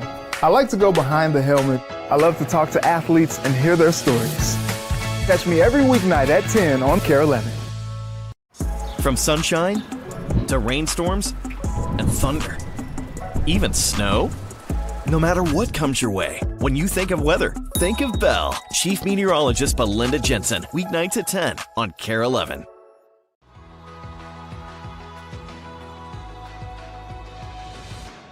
We're going to do the right thing, and that comes from the top down, and it permeates throughout everything that we do. Is just one part of it. The other part is the absolute total commitment to giving back to the community. Everything that we do is driven by how we're going to make the world a better place. Is paramount into what we do, because we know that long term, having a focus on the customer is what's going to make us a long-lasting company and group of companies here in the Twin Cities. I think we're a phenomenal company with an amazing team of people. So much talent, so many creative minds, and really good quality people to work with, which make it fun. See, we're very focused on customers. You're looking at from the designs that we are creating on a regular basis and constantly enhancing, personalizing, modifying when necessary in order to accommodate our customers' needs. The other thing that's great is we're always cutting edge, looking for new ideas, new trends, new plans. What's the next great community or product line that we need to focus on that will take us into the future?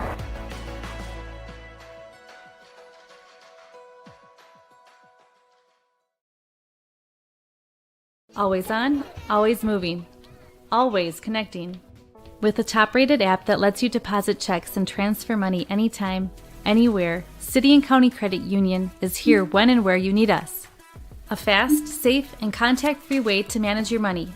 No matter where you are or what you're doing, be in control of your money with a checking account designed for life on the go. Because life is busy. We get it. Let us help. Visit City and County Credit Union to get started. Insured by NCUA.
Always on, always moving, always connecting.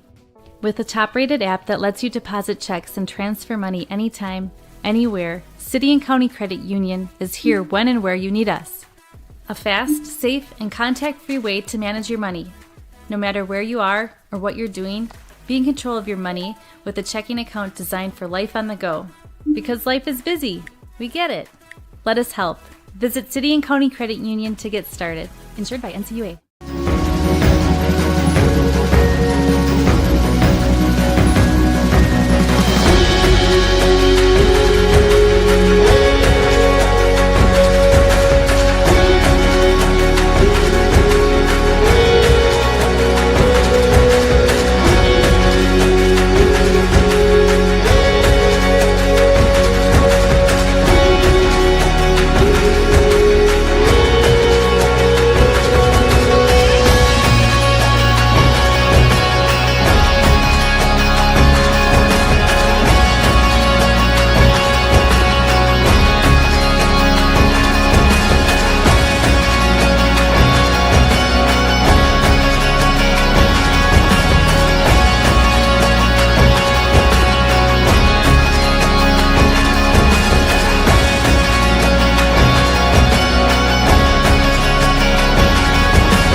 I always like to call myself a sports storyteller. My philosophy for doing sports is to be thorough.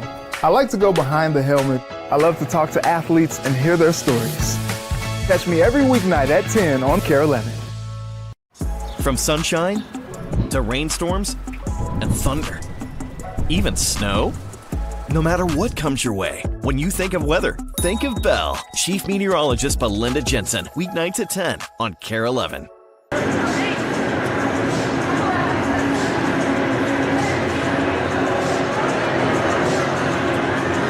Thank you for watching Tradition Company's Hockey Night in Minnesota, streaming live on the KARE 11 apps, KARE11.com, and the MNHockey.tv. Just want to come back and give you some quick scoreboard update from across the great state of hockey here on a Friday night. First, we go out just a little bit east of here at the St. Croix Valley Rec Center. Pete Wagner's out there for a big single-A game between the East Grand Forks Green Wave and the Matamidi Zephyrs. It's Matamidi with a 3-0 lead after 2 periods, but East Grand Forks out shooting the Zephyrs 22-10. So that could be a good third period there. Obviously, we know Ben Dardis, a fantastic goaltender for Matamidi, seems to be putting in some good work again tonight as the Zephyrs lead after 2. Minnetonka girls hockey, they're one of the top-ranked teams in the state. They currently hold a 5-1 lead over Apple Valley. That is, I believe, in the third period at some juncture there. So Tonka, again, looking really strong. They lead 5-1 in the third period, and try to get one more here for you. There's some big games going on this weekend at the St. Louis Park Rec Center. Big tournament there. Hill Murray tonight played Eden Prairie at 6 p.m. And Hill Murray came away with a 4-1 win. So Hill Murray gets the win. They will play, it says Hermantown tomorrow. I think Hermantown and Benilde still to play here tonight against some big games out at the St. Louis Park Rec Center. So that's your scoreboard update here. Be sure to tune into games all weekend on MNHockey.tv. We got some really good ones coming for you, especially those ones out at the St. Louis Park Rec Center I was talking about, but all over the great state of hockey coming up this weekend. As we get set for the third between Duluth, Denfeld, and Gentry, just want to thank our sponsors one more time. Tonight's broadcast brought to you by Tradition Companies, Sniper's Edge, the City County Credit Union, TRIA, and St. Cloud State University.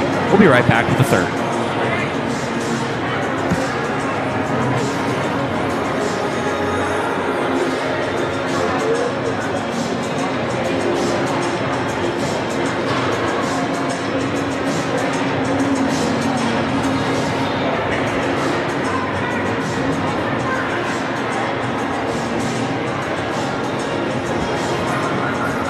I always like to call myself a sports storyteller. My philosophy for doing sports is to be thorough. I like to go behind the helmet. I love to talk to athletes and hear their stories. Catch me every weeknight at 10 on KARE 11. From sunshine to rainstorms and thunder, even snow. No matter what comes your way, when you think of weather, think of Bell. Chief Meteorologist Belinda Jensen, weeknights at 10 on KARE 11.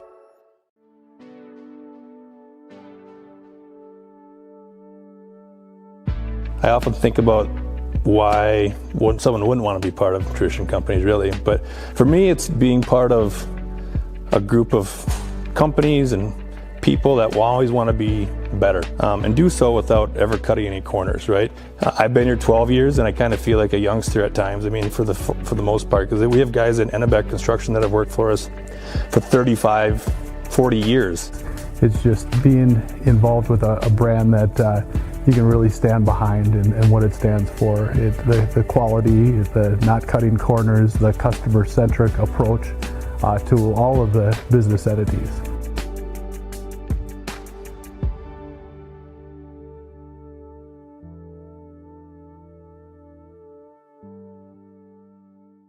Always on, always moving, always connecting. With a top-rated app that lets you deposit checks and transfer money anytime, anywhere, City and County Credit Union is here when and where you need us. A fast, safe, and contact-free way to manage your money. No matter where you are or what you're doing, be in control of your money with a checking account designed for life on the go. Because life is busy. We get it. Let us help. Visit City and County Credit Union to get started. Insured by NCUA.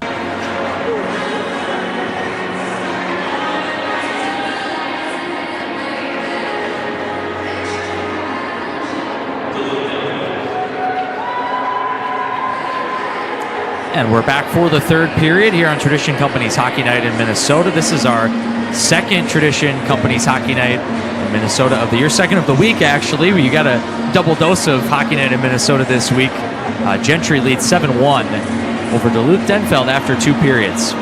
Yeah, it was the first game that you mentioned. The Edina Hornets girls were able to defeat Holy Family Catholic by a 4-0 score. So they took care of them and appear to have another solid team as they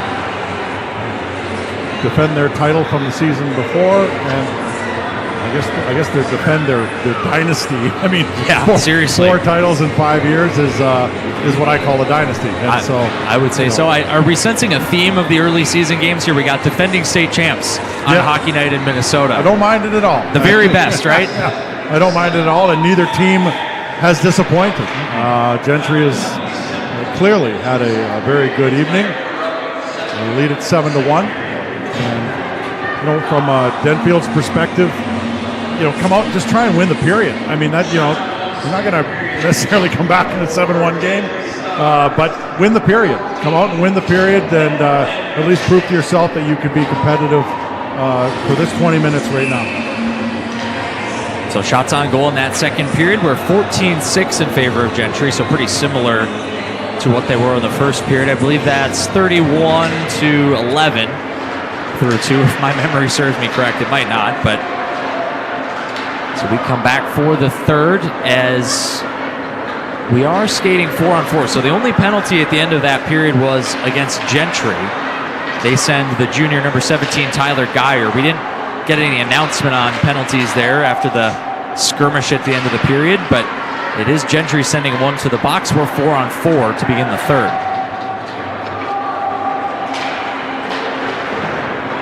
That's dumped in deep. Back to retrieve it is Andy Larson. Larson comes under some pressure. Shot and a goal. Reese Shaw with a beauty up and over the shoulder of Austin Wick. And it's another one for Gentry. It's 8-1.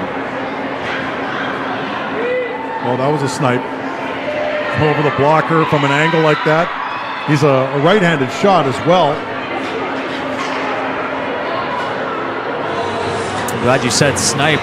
We might be seeing that one again in our post game for the snipe of the game. Yeah. You never know. We have 8 choices, so we'll figure one out. So it's Reese Shaw, his second goal of the night. As we have entered running time here in the third period, so 15.5 minutes remaining, and that clock will continue to roll for the rest of the game. As long as the margin is 5 goals or more, I believe, at the high school level. Battle there at neutral. Denfeld is back to full strength here, so they have a brief power play.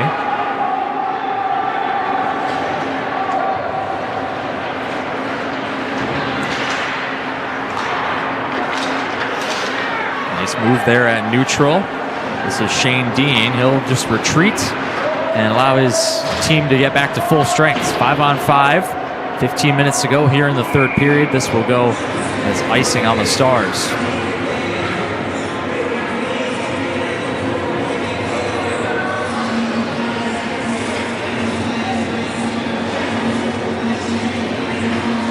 Well, Gentry has got to be happy with the way that they've played this hockey game. Good first outing here in their 2A class elevation. Yeah, one of the late starters. A lot of teams getting started over the Thanksgiving week and Thanksgiving weekend, but Gentry waiting until Friday night here. Home opener in front of the home fans.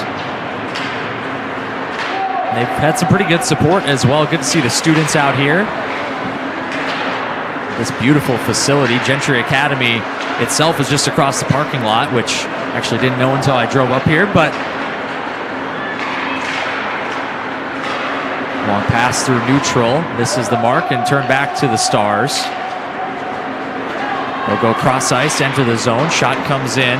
That's Von Klinkgroff. He got the first goal tonight, got things started for the Stars, and they haven't looked back since.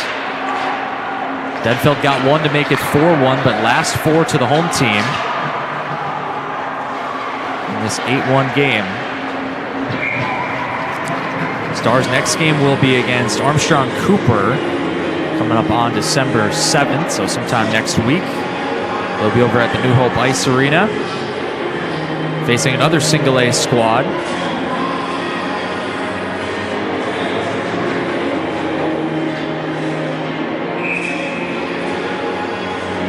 Face off to the left here of Anthony Zalesi, who has been pretty impressive in not his varsity debut, but debut as a starter. He carries some pretty strong numbers over from last year, was a perfect 5-0, giving up 0.4 goals per game, had 3 shutouts, and saving over 95% of his shots. I think that's pretty good. Not bad numbers, as we actually have a goaltender change for Denfeld as well. Junior Martin Hoffman's in the game, and he makes a glove save there. Nothing against Austin Wick. I mean, he faced a heck of a barrage in the first couple periods, and just an opportunity to get Martin Hoffman a little bit of ice time, and there could be as many shots. That one deflects, doesn't get all the way through. Pass comes right wing. This is Caden Postal, who will send it into the opposite corner. Hard battle there with Andy Larson. Defended well there by Geyer. Now Geyer skates away with it. Pass deflects off his skate into the Denfeld end. Chipped away by Dominic Brennan. Now that one's off of Brennan. Loose puck will come into the corner. Eli Bailey, loose puck side of the goal. Still with the Stars. We'll try to go toward the back post. Bailey from a tight angle sends it wide. Trying to spin another shot toward goal, and now eventually Dominic Brennan will loft it down the ice. Teammates change. Here's Tyler Geyer. Geyer weaves his way in, lays it off right side. Reese Shaw. Shaw's backhand pass is knocked away. There's Hammer. And now Cooper McClure with it for the Hunters. He's under heavy pressure there from Reese Shaw. Now banged off the end wall. Trying to go out the other way with Dominic Brennan. Still Gentry with the puck, and that's out of play. Well, even though they lead 8-1 and they've scored the only goal of this period, Gentry seems to have taken the foot off the gas just a little bit. Not a lot. They still look like they're managing the puck really well, but they aren't doggedly pursuing the puck. We've got a couple shots in on junior goaltender Martin Hoffman. See how we finish this hockey game. As I said, Denfeld could do everything they could to try and shore up their game. Loose puck here at neutral. This is Eli Bailey, and they just strayed a little bit offside with Ethan Joshi on the near side. I think Denfeld, to their credit too, they have skated hard all night as well. Just been overcome by really the team speed of Gentry Academy. It's something to see for sure. I think that was the case last year too. They had obviously put up great numbers, have a lot of great players, but they just keep coming at you in waves and waves. Every player in this lineup is capable of it, and it seems to be an identity, a style of play as well, as much as they're talented players, but they're just relentless in pursuit of that puck.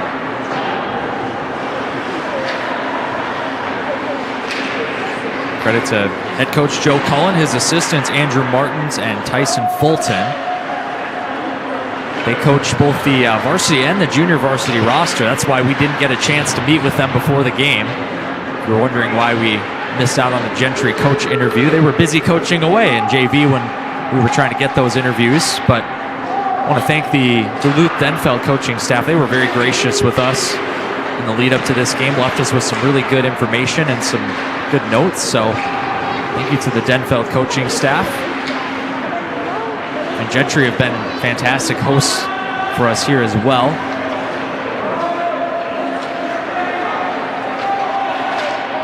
It's dumped into the opposite corner by Nolan Highland. And that one rides the glass all the way down. From Bloomquist, it'll be icing.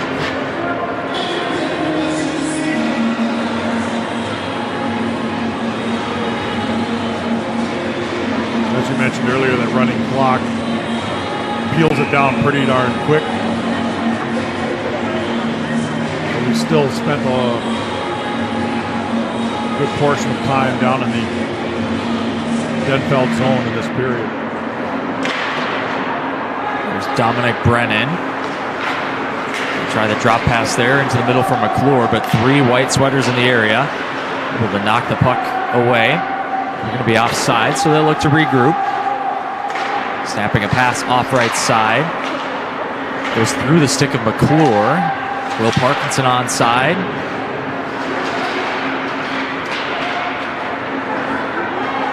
Now Brennan moves it off to the left. It's with the Stars. They're on the backhand here toward the back post, and oh, what a save. Somehow. Tremendous save there by Martin Hoffman. He reached back with his glove and somehow got what should have been a tap in into the open net. Well, I didn't see that one myself, so good eyes. Yeah, he's, well, I can always appreciate a good save.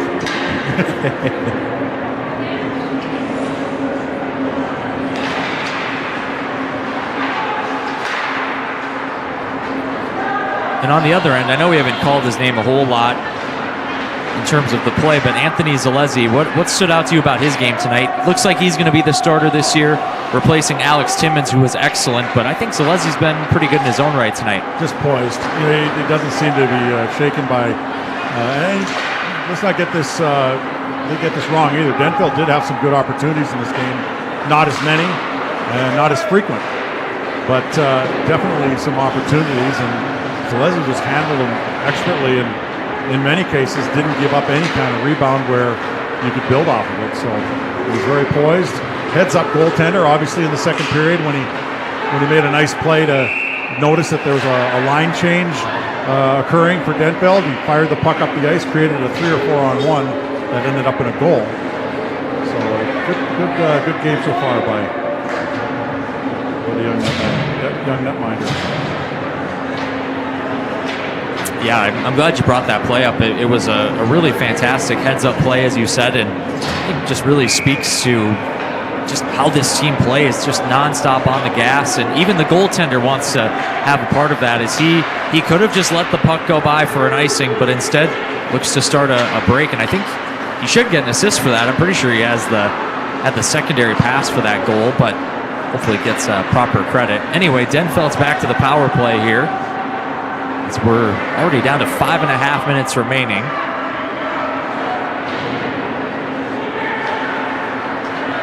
McClure looking to start something out of his own end. He's turned back. Sends it across to Bloomquist. Dominic Brennan will dump it in. Battle here on the near side with Cooper McClure. Now Andy Larson, he scores! What a shot by Andy Larson. He gets his 3rd goal of the season in 3 games. And Denfeld on the power play gets another one, making it 8-2. Well, you can tell that Zalesi was trying to look out one side of a player, ended up being shot on the other side of him. And, good job by Andy Larson to use the defender as a screen there. Yeah, and Duluth Denfeld assistant coach Jake Johnson, who, by the way, is the all-time leading scorer at Duluth Denfeld High School. His words about Andy Larson said he was a gifted hockey player with great speed, superb puck handling, and a great shot. We saw that great shot there as Larson gets his 3rd goal of the season.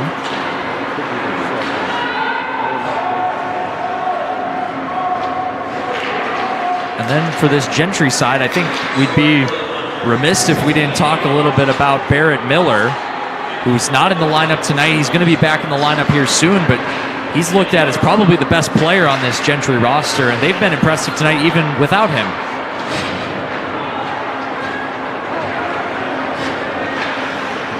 Saw an article that Miller is actually, he's being looked at in the sort of the preliminary rankings for the 2022 NHL draft. So that's the type of player that Gentry will be getting back here in the next few weeks. It'll be interesting to see how they match up with some AA teams. I know they're going to play Holy Family at some point this season. I think Blake as well. And those will be good tests for them as well. I mean, I know that they can clearly run amok on a few teams, but there'll be teams that find a way to slow them down a little bit and answer.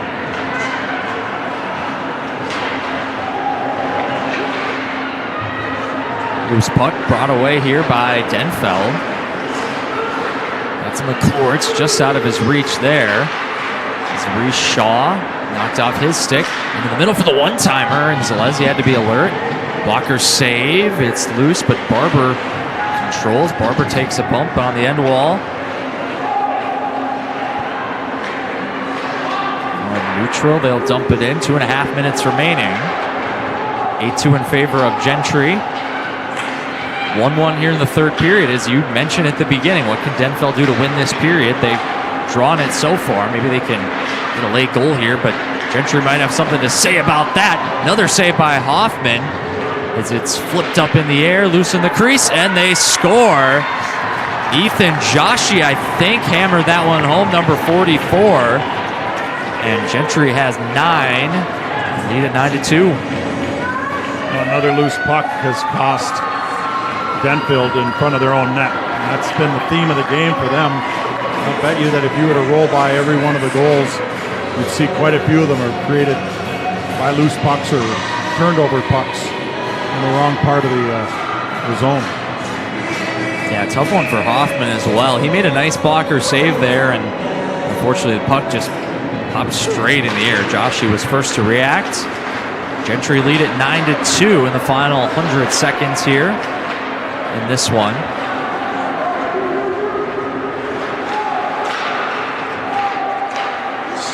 This is Reese Shaw.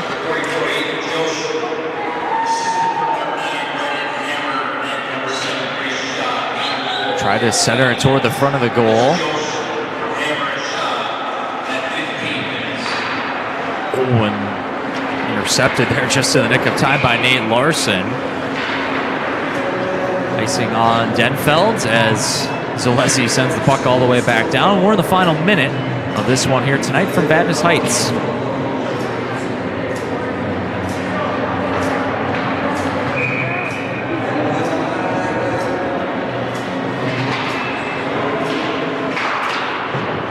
Denfeld looks to clear out the far side. Larson applying some pressure. This is Dominic Brennan. Brennan will dump it in. Zalesny plays it. Tie up on the end wall. 25 seconds remaining. Moves it up left side to Will Parkinson.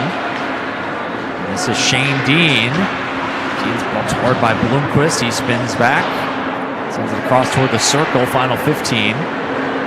Looping back with it is Larson, or McGivelry, rather. Now this is Dominic Brennan in the final 5. He'll bang it off the glass, takes one final hit, and that will do it here from Vadnais Heights.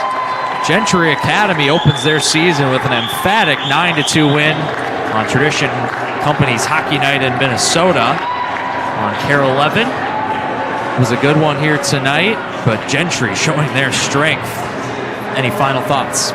Well, they did a lot of things right. They controlled the puck. They did everything with speed. The goaltender locked it down when they needed help, which wasn't that often, but still he did so. Just a very, very skilled team, and they showed it here. Denfeld, also a good team, but just too many mistakes, and a team like Gentry will definitely jump on those.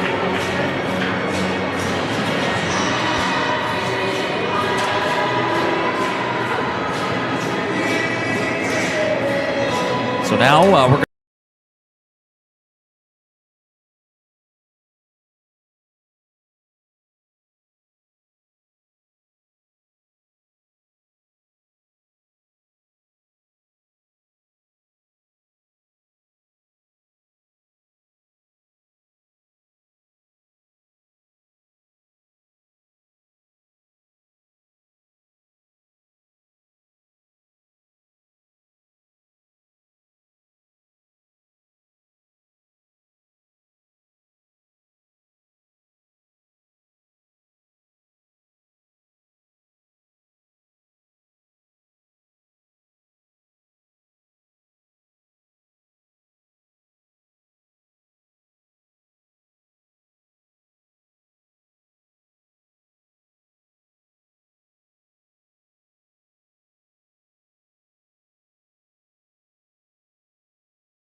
It's time for our Sniper's Edge, snipe of the game.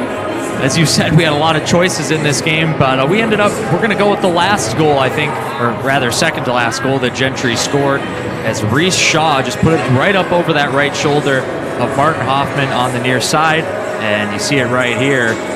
Nice goal by Reese Shaw. He also ended with 2 tonight. He's one of the stars here of this Gentry Academy Stars team, and Reese Shaw gets the Sniper's Edge snipe of the game. That's a pretty good shot from an angle. Right-handed shot down the left side. He still managed to get it over top of the goaltender's right shoulder up underneath the bar. So put it in a very small area. All right, so that's going to do it for our coverage here from the... Oh, and just a reminder, our player of the game went to Max von Klinkroff, big power forward for Gentry. He scored the first goal of the game and ended with a couple. He's a load to stop for opposing teams, and we're going to give him the player of the game here tonight. So for Mike Greenlay, I'm Brandon Spratt. Thank you for watching Tradition Company's Hockey Night in Minnesota by KARE 11. We've enjoyed this one. We've done a couple this week. We'll come back with more games throughout the season. And thank you for watching. Have a great rest of your evening. Gentry wins it 9-2 over Duluth Denfeld.